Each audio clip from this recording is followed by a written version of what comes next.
Selamat pagi, Pak Teguh. Selamat pagi, Mbak. Selamat pagi.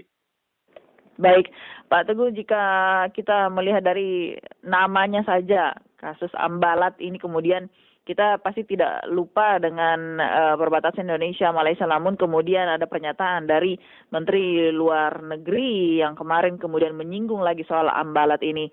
Dari Pak Teguh sendiri melihat hal ini seperti apa? Karena seperti yang diucapkan bahwa Presiden akan berupaya untuk menyelesaikan hal ini secara damai dengan pemerintahan Malaysia. Ya, memang saya kira dari sudut pandang Malaysia, Menteri Luar Negerinya harus mengatakan hal seperti itu ya, karena mereka tentu memiliki peta sendiri yang mereka buat di tahun saya kira 72 gitu ya. Jadi, dan ini konflik atas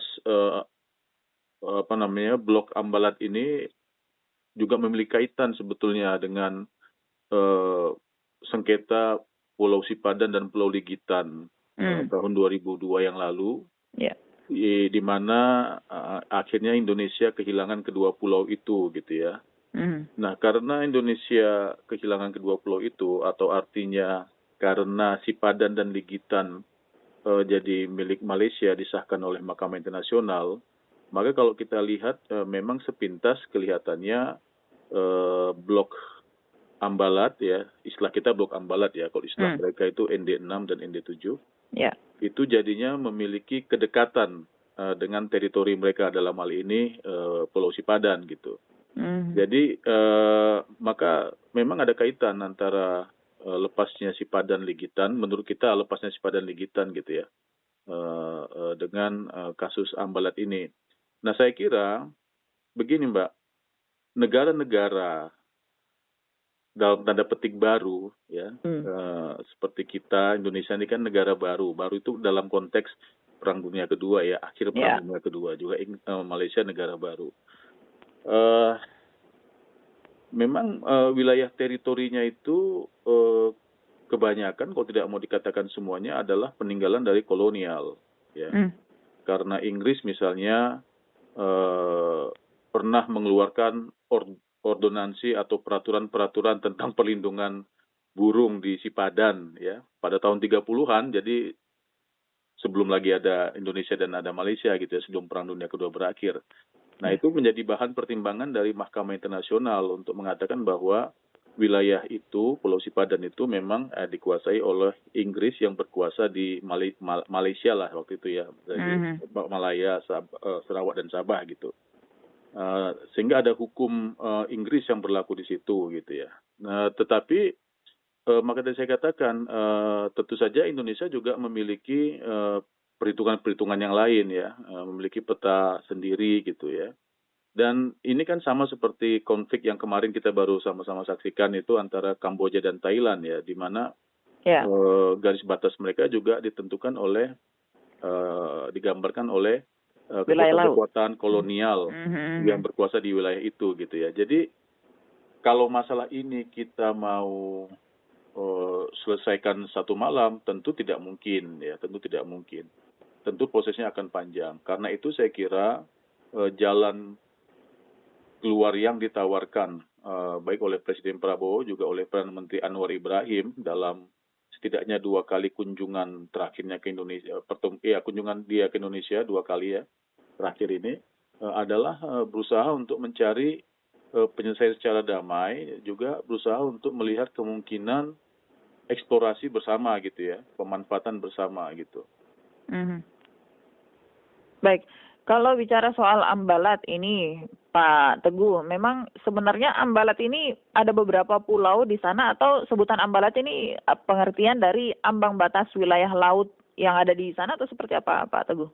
Ya, kalau kita lihat peta gitu ya, kita sebagai peta ini kan dia kalau lihat wilayah lautnya masuk Laut Sulawesi ya, Laut Sulawesi. Tapi kita itu gini, Mbak, ada satu pulau di Kalimantan Utara sekarang ya, dulu Kalimantan Timur, sekarang Kalimantan Utara, itu namanya Pulau Sebatik ya, Pulau Sebatik. Nah, saya kebetulan dulu waktu krisis tenaga kerja Indonesia di sekitar Nunukan tahun 2022 juga tuh, tahun 2002 itu saya juga pernah melintas dari Nunukan ke ke Tawau itu melewati Sebatik. Jadi saya kurang lebih masih ingat wilayahnya gitu. Nah, Pulau Sebatik ini dibagi dua gitu ya. Kalau kita lihat peta. Kemudian kalau misalnya kita lihat ke arah timur, nanti itu di bawah Sabah itu ada wilayah distrik mereka namanya Sampurna gitu ya. Dia punya wilayah yang di daratan, tapi juga ada beberapa pulau-pulau. Nah, itu yang Sipadan Ligitan. Nah, ini yang kita sengketakan cukup lama waktu itu dengan Malaysia, dan kita kedua negara akhirnya bersepakat untuk penyelesaian di Mahkamah Internasional. Dan tahun 98 didaftarkan, tahun 2002 diambil keputusan bahwa itu menjadi milik Malaysia. Ya, kenapa? Karena tadi hukum Inggris terbukti ada di situ tahun 1930. Ya, itu salah satu pertimbangan. Berarti hukum Inggris terbukti ada di situ, maka dia dinyatakan sebagai peninggalan kolonial Inggris yang ketika itu berkuasa di Malaysia kan gitu. Jadi artinya kita telat hadir di sana, kira-kira begitulah gitu. Dan faktanya memang ketika sengketa itu terjadi, Malaysia terus membangun resort villa untuk wisata gitu ya, mengundang karena alamnya cantik katanya, maka tempat penangkaran burung tadi. Nah, kalau kita lihat Ambalat, blok-blok ini, dia ini kan seperti titik ya, karena dia tuh puncak-puncak dari dasar laut ya, yang muncul ke permukaan gitu ya, yang mungkin juga tidak terlalu tampak di superficial, tetapi kalau turun ke kedalaman tertentu, maka kita akan melihat ada undakan-undakan begitu. Nah,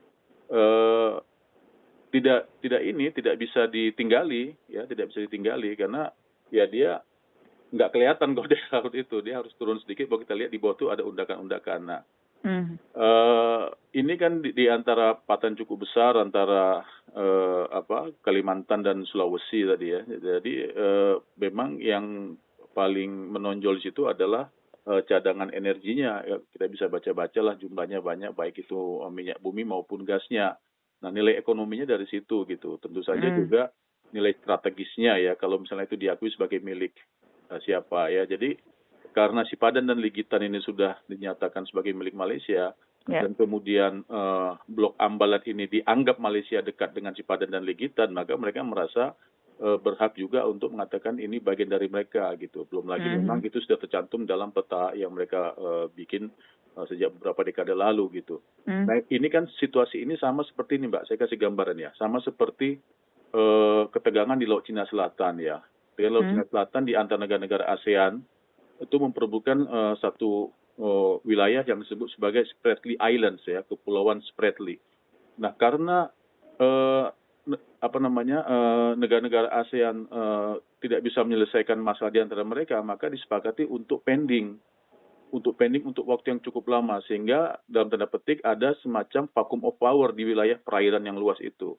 Nah, ketika Tiongkok kemudian masuk ke sana, dia lihat ini vacuum of power, Tiongkok kemudian membangun beberapa atol atau pulau karang itu, mereka bangun menjadi pangkalan, baik militer maupun pangkalan buat kapal-kapal mereka, ya, kapal nelayan maupun kapal Coast Guard mereka yang berada di perairan. Nah, akhirnya Tiongkok merasa bahwa ini sudah teritori kami, maka wilayah di sekitarnya juga masuk dalam teritori mereka gitu ya. Kita tahu bahwa laut teritori itu kan dia 12 mil laut, kemudian zona ekonomi eksklusif itu jaraknya 200 mil laut dari teritori gitu. Nah, jadi kira-kira logika berpikirnya seperti itu gitu ya, karena Sipadan dan Ligitan sudah punya Malaysia, kemudian mereka tinggal tarik garis. Nah, blok ini lebih dekat kemana gitu. Kira-kira begitu, Mbak. Artinya bisa saja meskipun ada upaya diplomatis pemerintah Indonesia untuk mengupayakan Ambalat ini, tapi jika melihat situasi yang ada, kemungkinan situasi yang sama akan kembali terulang seperti Sipadan dan Ligitan, begitu Pak Teguh? Nah, saya tidak hendak mengatakan itu, tetapi kelihatannya sampai sekarang kan kedua pemerintah ya tidak membicarakan tentang penyelesaian di Majelis Internasional gitu, Mahkamah Internasional, tidak ada pembicaraan ke arah situ gitu ya. Karena kelihatannya kedua negara, kalau menurut saya ya, menurut pengamatan saya, kedua negara ini lebih mementingkan hubungan baik. Kalau kita mau bicara tentang masalah, tentulah yang namanya tetangga masalahnya banyak banget, ya kan? Nah, tetapi barangkali penting bagi kita untuk melihat hal-hal yang bisa bersama-sama dikelola sehingga tidak terjadi terlalu banyak gesekan gitu ya. Jadi menurut saya hubungan kita dengan Malaysia dan urusan kita dengan Malaysia itu kan jauh lebih banyak daripada hal-hal seperti ini, hal-hal yang sifatnya ya mohon maaf menurut saya warisan kolonial gitu ya. Ya. Jadi daripada kita, bukan daripada juga, nanti kalau saya bilang daripada seolah-olah mengecilkan. Jadi maksud saya tadi, kalau misalnya Ya. kita bikin timbangan, urusan kita yang produktif gitu ya, yang konstruktif dengan Malaysia jauh lebih banyak daripada persoalan-persoalan yang bisa mengganggu hubungan kedua negara. Jadi kelihatannya hal-hal macam begini masuk dalam alam pikiran para diplomat, para pengambil kebijakan. Ya daripada kita merisaukan hal-hal seperti begini, mendingan kita fokus pada hal-hal lain. Apalagi sekarang di era di mana konflik ini bisa meledak menjadi insiden-insiden yang tak tentu ya, ya kan, lebih baik kita pending gitu. Makanya muncullah itu gagasan-gagasan untuk eksplorasi bersama ya, untuk mengusahakan bersama gitu ya. Saya pikir itu hal yang bagus gitu, itu hal yang bagus daripada kita meributkan sesuatu yang nanti kita tidak bisa kontrol kemana arahnya. Toh urusan kita dengan Malaysia jauh lebih banyak gitu daripada hal itu. Artinya bahwa sekalipun tidak ditetapkan garis batas yang sebenarnya, ini apakah nantinya tidak akan berpengaruh ke beberapa hal, Pak Teguh, seperti contohnya mungkin nelayan Indonesia yang kemudian mungkin saja melewati garis batas yang ini masih kontroversi, ini masih ambalat atau bukan, atau kemudian juga terkait dengan kapal perang, jangan sampai ada yang melewati batas Indonesia ini, seperti apa Pak Teguh? Ya, kalau soal garis kan perlu, makanya kan perlu ada semacam code of conduct ya yang diatur di situ ya, karena ini memang wilayah sengketa. Makanya statusnya harus segera menurut saya. Tadi itu, maksud saya status gini, ini wilayah yang dieksplorasi bersama misalnya. Nah, dengan demikian kan maka akan ada dalam tanda petik permakluman atau treatment khusus untuk tadi ya kehadiran kapal-kapal nelayan maupun kapal-kapal militer dari kedua negara di sekitar perairan itu. Nah, bagaimana teknisnya? Tentu itu harus dibicarakan oleh para pengambil kebijakan. Tapi dalam bayangan saya begitu, pasti akan ada treatment khusus gitu ya, treatment khusus. Kalau tentang garis demarkasi, Mbak, garis batas, masing-masing punya, Indonesia punya, ya, Malaysia juga punya. Dan kalau kita bandingkan, itu berimpitan memang. Berimpitannya sedikit sekali dari tadi Pulau Sebatik itu kan. Pulau Sebatik itu kan dibaginya lurus banget. Pulau Sebatik itu dibagi lurus ke arah timur gitu ya. Nanti baru agak ke timur sana, dia baru agak menjorok ke selatan ke arah kita gitu. Nah, karena tadi ya sifat kita sudah masuk. Nah, dia hanya blok ini yang disengketakan ini, blok Ambalat ini, itu dia sedikit saja di bawah garis horizontal ya, garis horizontal yang telah menjadi garis perbatasan antara Indonesia dan Malaysia. Maaf. Setelah Cipadan dan Ligitan disahkan sebagai milik Malaysia gitu. Gitu, Mbak. Jadi ke depan apa yang sebaiknya dilakukan oleh pemerintah agar ini tidak berlarut-larut begitu? Saya kira langkah Presiden Prabowo kan sudah disampaikan, ya, termasuk ketika menerima Perdana Menteri Anwar Ibrahim kemarin, mencoba untuk mencari tadi peluang eksplorasi bersama di kawasan itu. Eksplorasi ini maksudnya karena di situ diketahui ada banyak deposit energi ya, minyak bumi maupun gas gitu. Saya kira itu sudah benar, itu sudah statement yang paling bisa diandalkan, saya pikir reliable gitu ya, dan paling realistis gitu.